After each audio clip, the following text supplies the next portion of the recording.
Buenas tardes, vamos a leer los hermanos. Divididos.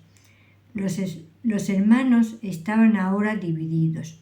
Los que se mantenían firmes sobre la base originalmente ocupada por los hermanos se mostraron más decididos que nunca en su testimonio. Rápidamente aparecieron opúsculos llenos de intensos sentimientos y expresiones enérgicas.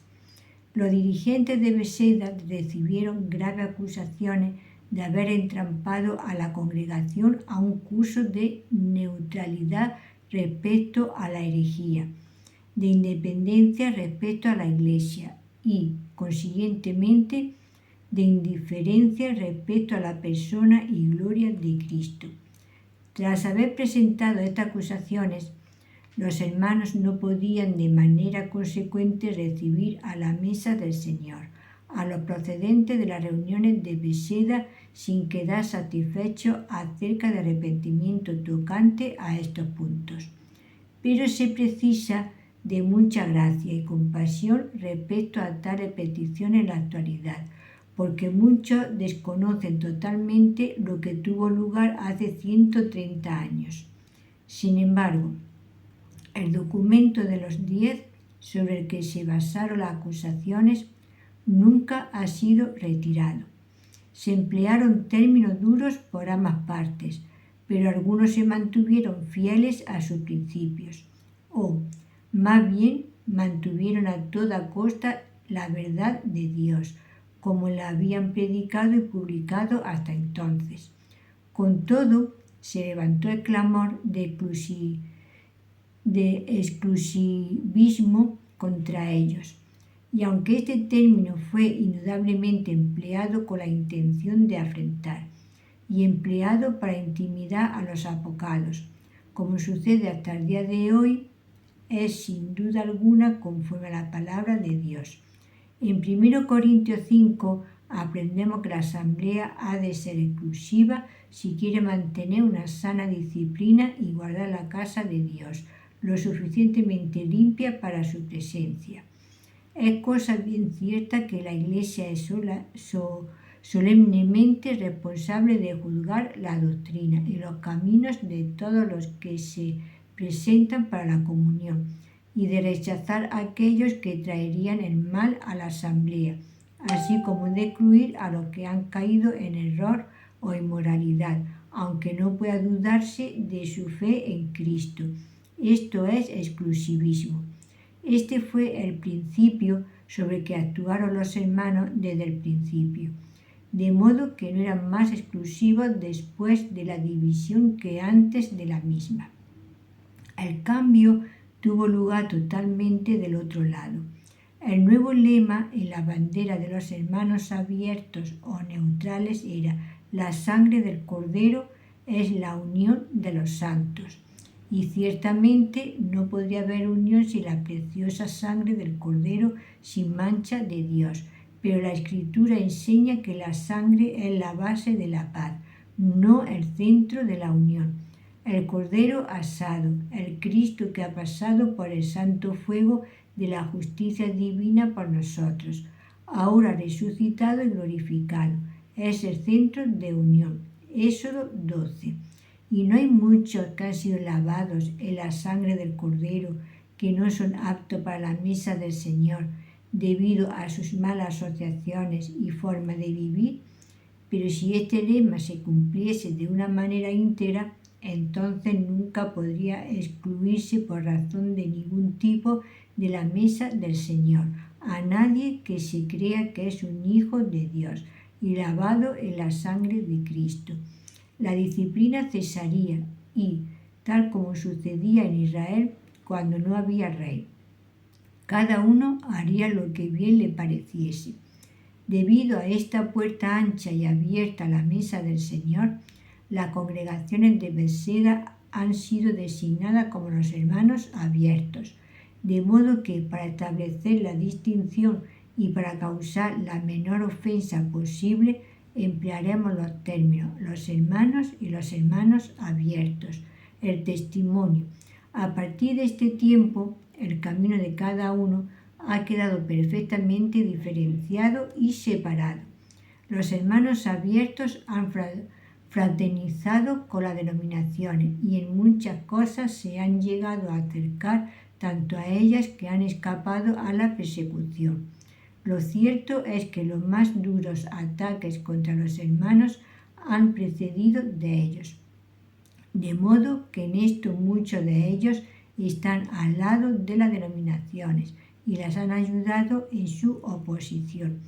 Pero, gracias a Dios, han sido celosos en la obra del Evangelio y por este medio muchas de sus congregaciones han crecido con sencillos creyentes que no saben nada de los problemas del pasado ni de la presente base de comunión. Que sus corazones sean alimentados con sencillez con Cristo y con la verdad tal como está en Él. La división parece haber aumentado el ministerio de los que se mantuvieron fieles. Sus libros y tratados acerca de las verdades más importantes y vitales de las Escrituras se extendieron mucho por el país y también por todo el ámbito de la cristiandad, llevando luz divina y bendición a cientos de preciosas almas. También se ha observado que hubo más claridad, plenitud y exactitud en su enseñanza, después de la división que antes de la misma, especialmente respecto a las relaciones celestiales de la Iglesia, la unión de los cristianos con Cristo en la gloria, el arrebatamiento de los santos antes de la tribulación, etc. Porque aunque todas estas verdades eran mantenidas en principio, nunca habían sido predicadas con la misma vivacidad y poder. Los resultados del testimonio. El efecto de este testimonio se sintió en todas partes. Muchos fervorosos cristianos en diversos lugares, sintiendo el estado de mortandad a su alrededor, fueron inducidos a leer estos libros y a escudriñar las Escrituras acerca de si las nuevas doctrinas eran acordes con la palabra de Dios. Multitudes quedaron convencidas de su genuinidad y abandonaron sus diferentes denominaciones y se unieron a los hermanos. Y como eran generalmente los miembros más espirituales, fervientes e inteligentes, lo que así actuaban, su apartamiento era tanto más evidente y más irritante para sus ministros. Esta ha sido la causa de muchos acerbos ataques, que no es necesario detallar ahora. La obra es de Dios, y en vano el pobre puño humano se extiende contra él. Por lamentable que sea decirlo, sus propias contiendas les han causado más daño que todos los ataques de los enemigos. Pero creemos que es el propio testimonio de Dios en estos últimos días malos, y a pesar del terrible fracaso de lo que intentan mantenerlo, Dios no los ha abandonado. A lo largo de varios años después de la división, parecen haber estado más ocupados con la verdad práctica para los cristianos que con el Evangelio para las almas perdidas de fuera. Esto, creemos, ha sido de parte de Dios, como el apóstol que salió recorriendo por orden la región de Galacia y de Frigia, confirmando a todos los discípulos. Ellos creían que era su deber fortalecer las almas de los discípulos después del sacudimiento y la perturbación que habían sufrido. Con todo, se seguía predicando el Evangelio. Las almas recibían bendición y la obra al aire libre proseguía bien. Hacia el año 1854-1855 comenzó una obra muy bendita del Espíritu de Dios en la conversión de los hijos de sus santos en Londres. Había habido oración por esta obra especial durante un tiempo y el Señor respondió en bendición manifiesta. En algunos casos toda la casa se convirtió, tantos hijos como criados, y muchos jóvenes fueron llevados a conocer al Señor. La realidad de la obra en aquel tiempo fue probada de la manera más feliz porque no pocos de aquellos que se convirtieron entonces llegaron a ser fervientes predicadores del Evangelio. Y hermanas tanto como hermanos han resultado en enérgicos obreros que han llevado también a otros al campo de labor. La obra del Evangelio fue muy potenciada durante el avivamiento de 1859. La opinión de un escritor menos prejuiciado. El señor más de beneficiado de Santo Pites en Birmingham dice en su diccionario de iglesias y sectas cristianas, publicado en fecha no posterior a 1854, hablando de los hermanos. Profesa no enseñar ni practicar nada sino la religión del Evangelio en su primitiva simplicidad y pureza, y su objetivo es, naturalmente, mostrar que otras iglesias están en mayor o menor error, confiando principalmente para la defensa de sus peculiaridades en la letra del Nuevo Testamento. Los hermanos objetan por igual a la Iglesia Nacional y a todas las formas de no conformismo. De todas las iglesias nacionales dicen que abrir la puerta para recibir a toda la población de un país a los solemnes actos de adoración y comunión cristiana es un error latitudinario. Los no conformistas, por su parte, son sectarios, porque cierran la puerta a otros verdaderos cristianos que no pueden pronunciar el shibboleth de su partido. En una palabra, el más característico de estos últimos es que no trata como cristianos a muchos que son conocidos como tales, mientras que el mal igualmente característico de los primeros es que tratan como cristianos a muchos que se sabe que no lo son en absoluto. El primer sistema, afirman ellos, hace a la Iglesia más amplia y el otro más estrecha que los límites de Dios, así de ambas formas. La idea escrituraria propia de la Iglesia queda destruida en la práctica, con los no conformistas afirmando virtualmente que no es un cuerpo sino muchos, mientras que el nacionalismo afirma virtualmente que un cuerpo es el cuerpo de Cristo. Lo que constituye a una iglesia es la presencia del Espíritu Santo. Es el reconocimiento del Espíritu Santo como vicario de Cristo, el soberano suficiente, único y verdaderamente presente en la Iglesia durante la ausencia del Señor, lo que constituye nuestra especial responsabilidad y debería ser un rasgo principal en nuestro testimonio. La Escritura, dicen los hermanos, nunca prescribe una comisión humana como necesaria para el ministro cristiano. La doctrina, no la ordenación, es la prueba divina para rechazar o recibir a aquello que profesa ser ministro de Cristo. Y cada cristiano que pueda hacerlo tiene no solo la libertad, sino la obligación de predicar el Evangelio. La parábola de los talentos en Mateo 25 enseña el peligro de esperar la autorización de otro aparte de la posesión del don necesario y duda de la gracia del Maestro, o temer porque uno no tenga la autorización de aquellos que presuntuosamente afirma y manipula este derecho. Es enterrar su talento en el suelo y actuar en el papel de siervo malvado y negligente, porque solo el Señor de la cosecha tiene derecho a enviar obreros a la mies.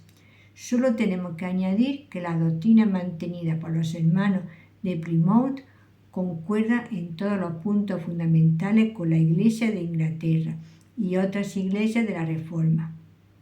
Su culto es conducido de la manera más simple. Circunstancias aparte, cualquier hermano es competente para partir el pan, esto es, para ministrar la cena del Señor. Ellos niegan, sin embargo, que todos los cristianos sean ministros de la palabra o que subvaloren un ministro cristiano, bien lejos de suponer, dice ellos, que no haya ministerio como tal.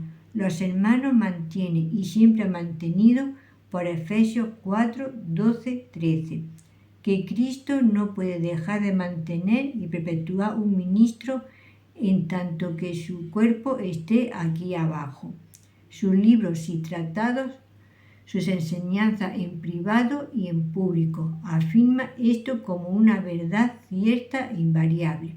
De modo que es absurdo acusarlo de negar el puesto permanente y divino del ministerio en la Iglesia sobre la tierra, como lo sería acusar a Carlos I de negar el derecho divino de los reyes. Siempre que Dios se ha agradado de suscitar pastores según su corazón, ellos han reconocido su gracia con gratitud y los tiene en mucha estima y amor por causa de su obra. 1 Tesalonicenses 5:13. Inferimos que un ministro es recibido como tal cuando los hermanos están convencidos de su idoneidad para el oficio, pero que luego no obtiene otra distinción o autoridad que la de un maestro o exhortador. Ha sido dicho recientemente que no oran por el perdón de los pecados ni por la presencia e influencia del Espíritu, y que excluye cuidadosamente tales peticiones de sus himnos. Pero esta declaración que transcribimos de un reciente informe sobre secta cristiana en el siglo XIX es sumamente injusta. Es cierta solo en este sentido. Los hermanos, al considerarse el lenguaje teológico en estado de gracia, no pide bendiciones que ya han recibido, sino más bien un aumento de los dones de los que ya poseen una porción. El lector hará bien en hacerse con una copia del tratado título Un cuerpo y un espíritu del señor Kelly. Es de este artículo que el señor Marsden ha recopilado sus pensamientos e información acerca de los hermanos. Y aunque podamos no estar de acuerdo con todo lo que dice en el artículo como un todo, no podemos dejar de observar el espíritu de imparcialidad y gentileza con que está escrito, muy diferente de algunos otros de los que podríamos citar. Si te ha gustado, le puedes dar a la campanita y un like y sígueme. Te me puedes seguir en TikTok como Las Cosas de Abby. Mi nombre es María Virtudes, pero que es segura.